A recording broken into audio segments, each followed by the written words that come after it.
Investors को ठगने का ढूंढा नया तरीका। नमस्कार, स्वागत है आपका एक बार फिर से हमारे चैनल फिनस्ट्रीट पे, जहां आपको मिलती है क्रिप्टो की दुनिया से जुड़ी हर खबर। तो जानने के लिए वीडियो को एंड तक जरूर देखिए, क्योंकि आपके लिए बहुत ज्यादा जरूरी है क्रिप्टो के बारे में डेली अपडेट्स लेना, अगर आप एक क्रिप्टो इन्वेस्टर हैं। शुरुआत करते हैं आज की पहली खबर से। लेकिन अगर आप चैनल पर न्यू आए हैं, पहली बार आए हैं, तो चैनल को लाइक, शेयर एंड सब्सक्राइब करना बिल्कुल न भूलिए। साथ ही बेल आइकन को जरूर कर लीजिए क्लिक, ताकि ऐसी ही अपडेट्स आपको डेली सुनने को और देखने को मिलती रहे। तो चलिए शुरुआत करते हैं आज की पहली खबर के साथ, जो जुड़ी है एक हैकर के साथ। क्या आपको पता है इथेरियम 8% तक नीचे गिर चुका है, और वो भी सिर्फ एक रात में, क्योंकि FTX हैकर ने इथेरियम होल्डिंग्स को कर दिया है सेल। जी हाँ, संडे को FTX हैकर ने ऐसी रिपोर्ट्स के मुताबिक पता चला है कि उसने 30,000 इथेरियम को सोल्ड कर दिया है, बेच दिया है, और इतना ही नहीं, इसे कन्वर्ट किया। इस लार्ज पार्ट जो था ये होल्डिंग का, इसे बिटकॉइन में कर लिया है कन्वर्ट। वर्ल्ड की सेकंड लार्जेस्ट क्रिप्टो करेंसी जो है वो इस टाइम अगर बात करें तो बहुत ज्यादा एक स्ट्रॉन्ग सेलिंग प्रेशर के अंदर है, क्योंकि एक रिपोर्टर के अकॉर्डिंग पता चला है कि जो इथेरियम का ETH है वो ट्रेड कर रहा है 8% के डाउनवर्ड ट्रेंड के साथ। तो रिपोर्ट्स के अकॉर्डिंग जो FTX हैकर है, जिसने $600 मिलियन जो थे वो एक्सचेंज से चोरी कर लिए थे और इन सबको इथेरियम में कन्वर्ट कर लिया था, अब उसने ये सारी होल्डिंग को बिटकॉइन में कर लिया है कन्वर्ट। तो लास्ट वीक जो हैकर था, इसने कन्वर्ट किया था सारे स्टेबल कॉइन्स को इथेरियम में, जो एक्यूमुलेट करते थे $28 मिलियन वर्थ ऑफ इथेरियम को। तो इस टाइम ये जो पर्सन है, ये जो हैकर है, ये कर रहा है काफी ज्यादा फ्रॉडबाजी। अब आगे इसका क्या बनेगा, क्या अपडेट्स आएगी, वो आपको जरूर जानने के लिए हमारे चैनल की अपडेट्स देखते रहनी होंगी। शॉर्ट्स में भी मैं वीडियोस डालती रहती हूँ, वो भी आप चेकआउट जरूर कर लीजिएगा। आपके लिए बहुत जरूरी इन्फॉर्मेशन हो सकती है, उसे स्किप बिल्कुल ना कीजिएगा। तो इसी के साथ FTX के बारे में एक और बड़ी खबर जुड़ी है, जो कि पता चला है कि FTX ने अदर एक्सचेंजेस से हेल्प मांगी है, ताकि वो सिक्योर कर सके और जो लॉस्ट हुए फंड्स है उनको रिटर्न कर सके। तो FTX ने अपने जो फेलो क्रिप्टो एक्सचेंजेस है उनसे मदद मांगी है। संडे को ऐसी रिपोर्ट्स पता चली हैं, ये पॉइंट आउट करते हुए कि जो फंड्स हैं साइफोन के, वो बी फॉलन एक्सचेंज से जो भी थे उन्हें ट्रांसफर कर लिया गया था किसी अदर एंटिटीज में थ्रू इंटरमीडियरीज वॉलेट के। तो अब ये जो बैंकक्रप्ट कंपनी ये चाहती है कि इसके जो न्यू FTX ग्रुप CEO है जॉन जे रे, वो चाहती है कि उनके जो कंपेनियंस है वो उनकी मदद करें, ताकि वो फंड्स को सिक्योर कर सके, और इतना ही नहीं, वो वापस इन्वेस्टर्स को उनके जो फंड है वो रिटर्न भी कर सके। तो इसके लिए वो अब मदद के लिए देख रही है। और इतना ही नहीं, कंपनी ने अभी ये स्पेसिफाई बिल्कुल नहीं किया है कि कौन से वॉलेट एड्रेसेस में उन्होंने फंड्स को लिंक कर रखा था और कौन सी एक्सचेंजेस में उन्होंने वो ट्रांसफर किए थे। फिलहाल जो न्यू CEO है वो पूरी कोशिश में है FTX को दोबारा स्टैंड अप करने के लिए और दोबारा से लोगों को उनके जो मनी है वो रिटर्न करने के लिए। देखना दिलचस्प होगा कामयाब होते हैं कि नहीं, अपडेट्स के साथ पता चलेगा। इसी के साथ क्रिप्टो स्कैमर्स ने KYC एक्टर्स को हायर किया, ताकि वो लोगों का ट्रस्ट हासिल कर सके और इन्वेस्टर्स के साथ दोबारा से कर सके धोखाधड़ी। एक न्यू रिपोर्ट के अकॉर्डिंग पता चला है, रिवील हुई है ये बात कि लार्ज ग्रुप ऑफ प्रोफेशनल्स का, जिन्होंने KYC यानी कि नो योर कस्टमर एक्टर्स को हायर किया है, उनको एम्प्लॉय किया है, ताकि और ये एम्प्लॉय किया गया है ब्लॉकचेन डेवलपर्स के द्वारा एंड स्कैमर्स के द्वारा, ताकि दोबारा से क्रिप्टो इन्वेस्टर्स के साथ वो फ्रॉड कर सके। इतना ही नहीं, KYC वेरिफिकेशन सिस्टम आपको बता दें, ये यूज होती है क्रिप्टो प्रोजेक्ट्स के द्वारा Web3 स्पेस में, ताकि कस्टमर की आइडेंटिटी को एस्टैब्लिश किया जा सके, उसकी क्वालिफाई को एस्टैब्लिश किया जा सके, जो कि एक सोर्स ऑफ फंड्स है। तो ये जो प्रोसेस है, ये एक तरह से प्लेटफॉर्म्स की खुद की मदद करता है, जिससे वो खुद को प्रोटेक्ट करते हैं फ्रॉड से, मनी लॉन्ड्रिंग से एंड टेररिस्ट फाइनेंसिंग से।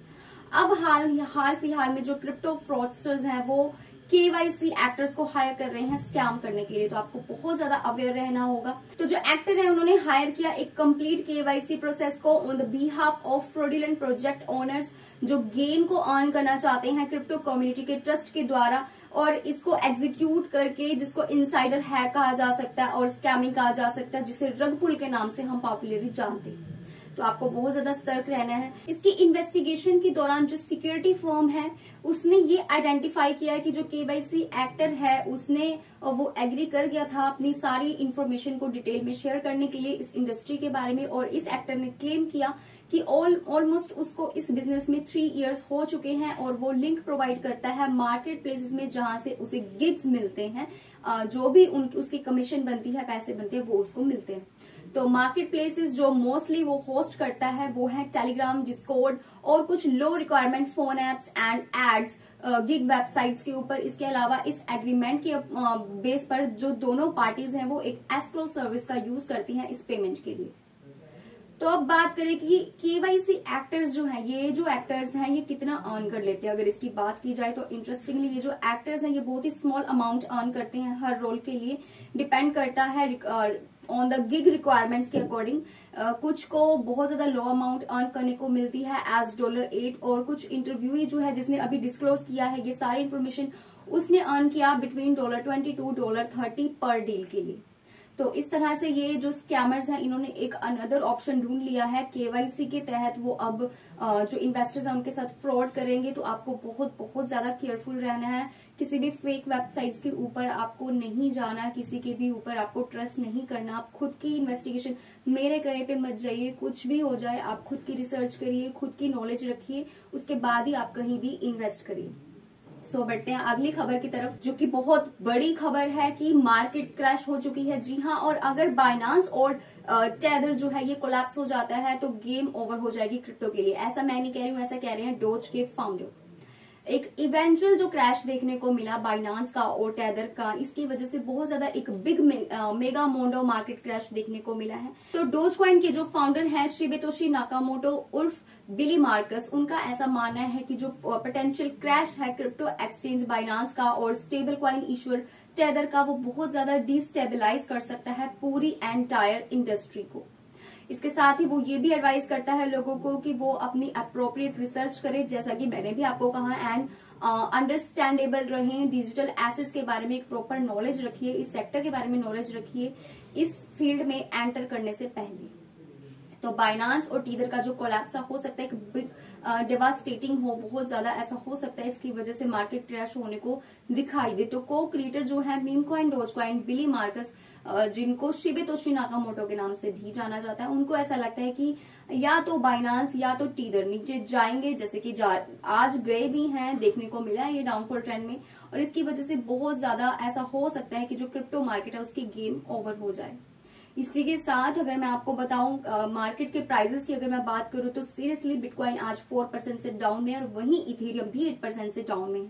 डोज ने भी 12% का अपना लॉस कर लिया है और शिबा भी नीचे गिरा 7% तक। जी हाँ, बिटकॉइन का बीटीसी आज 4% से डाउन में और इथेरियम का ईटीएच भी 7.88% से नीचे गिर चुका है। एफटीएक्स टोकन का एफटीटी आज का मोस्ट ट्रेंडिंग है, लेकिन यूनस सेड लियो का LEO जो कि आज का टॉप गेनर बना है 1% के गेन के साथ। इसी के साथ मीम कॉइन्स की अगर बात की जाए लाइक डोज कॉइन का डोज एंड शिबा इनू का शिब, वो भी 11% एंड 6% से डाउनफॉल में जाते देखे गए। तो क्या वाकई मार्केट क्रैश हो जाएगी, क्योंकि सारी मार्केट डाउन में है? आपके पॉइंट ऑफ व्यू जरूर शेयर करिए। और टॉप लूजर की अगर मैं आज बात करूं तो वो है चिलीज का CHZ जो कि ट्रेड कर रहा है 18% के लॉस के साथ। अदर आल्ट कॉइन्स की बात की जाए तो सोलाना के सोल का प्राइस भी 8% से डाउन में चल रहा है। आज फिर से पूरी की पूरी मार्केट जो है वो रेड में ट्रेड करती हुई देखी गई है। रिपल का XRP भी 10% से डाउन में, कार्डानो का ADA भी 7% से डाउन में है। बाइनांस के BNB की बात करें तो वो भी 5% से डाउन में, यानी कि जिस तरह से हम बात कर रहे थे टीदर एंड बाइनांस की, ये दोनों ही इस टाइम पे डाउनफॉल में जाते देखे जा रहे हैं। तो क्या ये एक साइन है कि मार्केट क्रैश हो सकती है, क्रिप्टो मार्केट खत्म हो सकती है? अपने पॉइंट ऑफ व्यूज जरूर नीचे शेयर करिए और ऐसे ही हमारे चैनल फिनस्ट्रीट के साथ बने रहिए। मिलते हैं अगली वीडियो में, स्टे ट्यून्ड।